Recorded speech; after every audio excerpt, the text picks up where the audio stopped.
देश के प्रधानमंत्री ने अपनी पत्नी छोड़ रखी है, उसे क्या कहोगे आप? इसलिए तो उसने पढ़ाया था, लेकिन उसे नहीं पता था कि एक महिला इतनी स्वार्थी भी हो सकती है। मोदी जी के ऊपर दामन पर दाग है, मतलब अपनी तो छोड़ दी और उनकी छुड़वाने का तैयारी कर दी। अदालत में तुम चोर को जज बनाना चाहते हो। झूठ बोलने की एक फैक्ट्री अगर आपको खोलनी है तो उसमें मोदी सबसे बेस्ट बैठते हैं।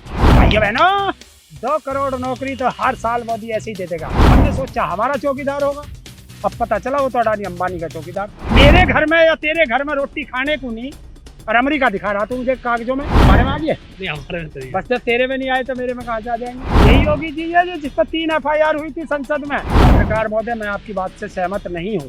विदेश में गया तो या मैं गया, आपकी मानसिकता गलत है। यही तो अंधभक्ति होती है। इतना पैसा अजीत पवार ने मोदी को दिया है, झूठिस्तान के बादशाह हैं नरेंद्र मोदी।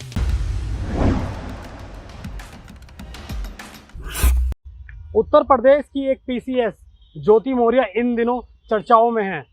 कहा जाता है कि जो ज्योति मौर्य के जो पति थे, उन्हें पढ़ा लिखाकर एक अधिकारी बनाया और उसके बाद वो अपने पति से मांग रही हैं तलाक। इन्हीं सब मुद्दों पर बातचीत करने के लिए हमारे साथ ताऊ मौजूद हैं। बहुत बातचीत करेंगे। ताऊ, एक SDM साहब हैं, सुना होगा आपने, इस टाइम सोशल मीडिया पर दबाकर वायरल हो रही हैं।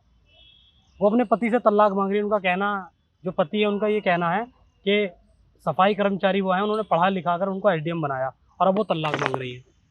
देखिए, अगर कोई स्टेटस बढ़ जाता है, या सफाई कर्मचारी हो चाहे देश का प्रधानमंत्री हो, स्टेटस नहीं बदलना चाहिए। जो व्यक्ति अपने पुराने दिनों को भूल जाता है उसे देश भूल जाता है, ये याद रखना चाहिए। उसे समाज भूल जाता है। और अगर मैं आज एक आम नागरिक हूँ और कल मैं अगर कोई बड़ा व्यक्ति बन जाता हूँ और मैं अपने आप अहंकार में आ जाऊंगा तो ये समाज मुझे भूल जाएगा। वरना मुझे ऐसा ही रहना चाहिए, जैसा मैं कल था ऐसा ही आज हूँ, और ऐसा ही मैं जब तक जीऊँगा मैं ऐसा ही रहूँगा। अच्छा ताऊ, कहीं ना कहीं आप मानते हैं जिस तरह से एक सफाई कर्मचारी थे उनके पति, उन्होंने रात दिन मेहनत की और उनको पढ़ा लिखा कर बनाया। देखिए, इस तरीके के उस महिला को अपने पति की जिंदगी भर एहसान मानना चाहिए था, उसकी सेवा करनी चाहिए थी कि उसने किस विषम परिस्थितियों में भी उसको पढ़ा लिखा करके एक उच्च पद पे बैठाया। और वो इसलिए बैठाया था कि ताकि आने वाली मेरी जनरेशन इस सफाई कर्मचारी से उच्च पद पे पहुँचे और बच्चों का विकास हो, मेरा विकास हो, मेरे परिवार का विकास हो, और हमारा जो स्टेटस है वो थोड़ा बढ़े। इसलिए तो उसने पढ़ाया था। लेकिन उसे नहीं पता था कि एक महिला इतनी स्वार्थी भी हो सकती है। महिला भी हो सकती है, पुरुष भी हो सकता है, तो वो स्वार्थी हो सकती है। वो स्वार्थी निकल गई।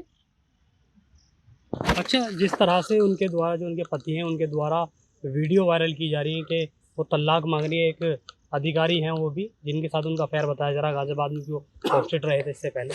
देखिए भाई, अब जब 2 परिवारों में आपस में लड़ाई होगी तो एंड तो तलाक पे ही आएगा। तो आप एक महिला को इतना घेरते हैं, वो गलत है। जैसा उसके पति ने उसे दिखाया कि वो गलत है, शारीरिक रूप से गलत है, कि दूसरों के साथ उसके गलत संबंध बता रहा है, वो जैसा वो बता रहा, तो ये भी गलत है। महिला को इस तरह का नहीं करना चाहिए था। और उस पुरुष को भी देखना चाहिए था कि जो महिला अपने पति की नहीं हुई वो तेरी क्या होगी, ये भी तो देखना चाहिए। तो मैं तो यही कहता हूँ कि अपने बच्चों को अच्छे संस्कार दें ताकि कोई दूसरी बेटी ज्योति मौर्य ना बन पाए। अच्छा, जिस तरह से जो SDM साहिबा हैं वो लगातार सुर्खियों में इस टाइम चल रही हैं, इससे कहीं ना कहीं आप मानते हैं जो और महिलाएं उनके ऊपर भी असर पड़ेगा? लोगों की ये सोच बनती जा रही है कि आगे महिलाओं को ना पढ़ाएं। देखिए, ये गलत सोच है। ऐसा थोड़ा ही है, अगर मैं गलत हूँ तो क्या सारा पुरुष समाज गलत हो जाएगा? नहीं होगा ना। आप एक उसे कह रहे हो, उससे पूरी महिला समाज को बता रहे हो, तो ये तो पुरुष समाज पे भी लगता है। देश के प्रधानमंत्री ने अपनी पत्नी छोड़ रखी है, उसे क्या कहोगे आप?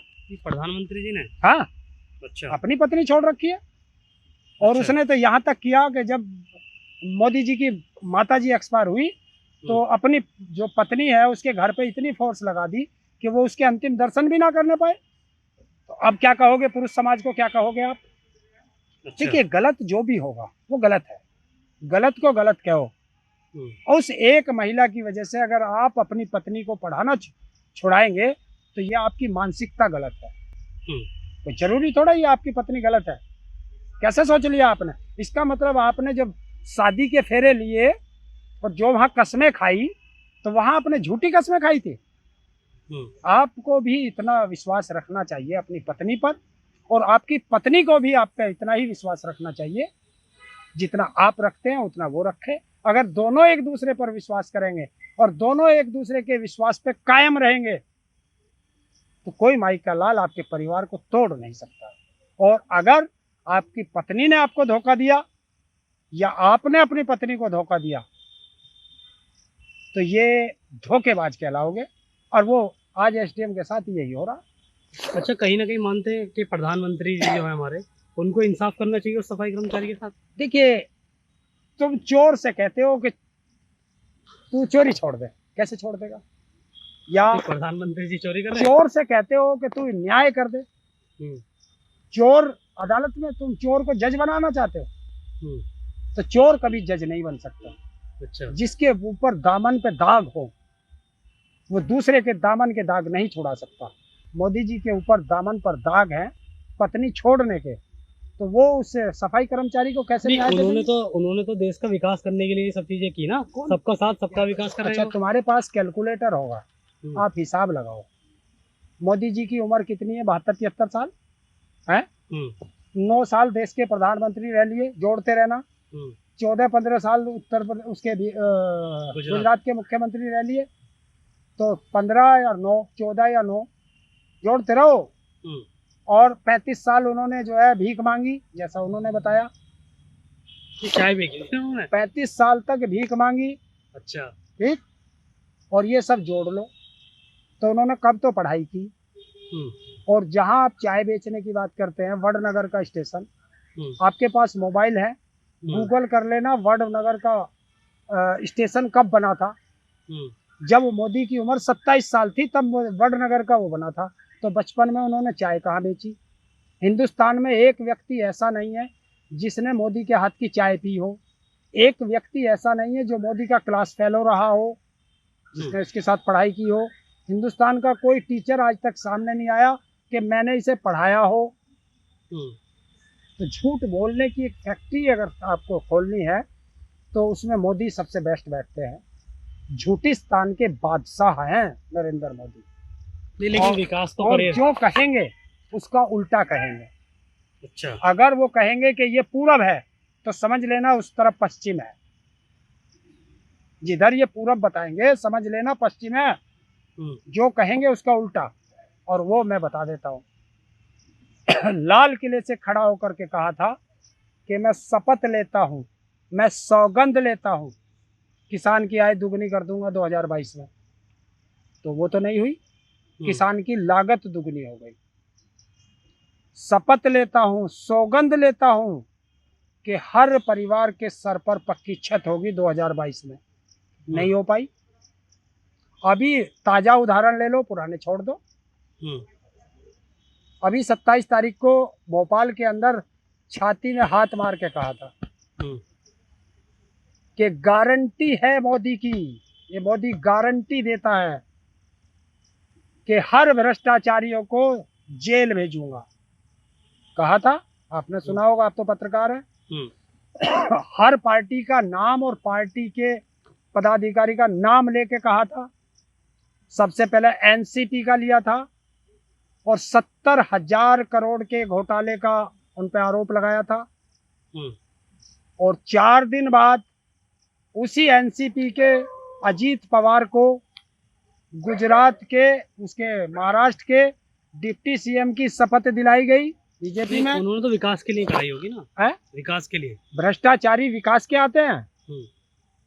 है जिसपे तुमने 70,000 करोड़ का इल्जाम लगाया और उसको तुमने जेल भेजने की जगह भारतीय जनता पार्टी में ले आए।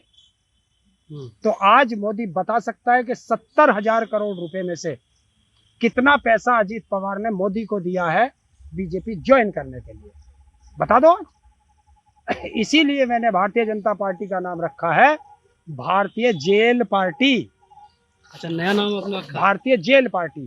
जब मोदी ने सबको जेल भेजने की बात करी है और सबसे पहला उसने जेल में भेजा अजीत पवार को, बीजेपी में आ गया। अच्छा, तो जेल में आ गया ना वो, भारतीय जेल उन्हें पार्टी। लगता होगा कि वो विकास कर सकते हैं, इस वजह से हो सकता कौन? है। किसे? जिनको उन्होंने उप मुख्यमंत्री बनाया। अजीत पवार को। जी। अब वो विकास कर सकता है। तो 2-4 दिन पहले कौन सा वो विनाश कर रहा था जब 70,000 करोड़ का घोटाले का आरोप लगाया? बताओ। और अच्छा। अगर वो विकास कर सकता है तो ये फडणवीस जो डिप्टी सीएम बना के बैठा रखा है, ये क्यों बैठा रखा? देश का पैसा क्यों बर्बाद कर रहे हैं?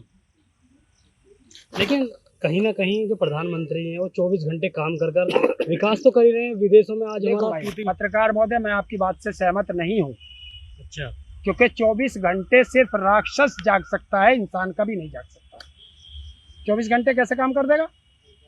कोई करता है 24 घंटे काम? यही तो अंधभक्ति होती है। मैं इसीलिए कहता हूँ कि शायद आप भी उसी स्कूल में पढ़ के आए जिसमें मोदी पढ़ के आया। अच्छा, 24 घंटे कोई काम करता है क्या? ये कहते हैं ना वो। और कहने ऐसे ही तो इसी से तो देश को लूट रहा है। वो कहता क्या है, करता क्या है, सोचता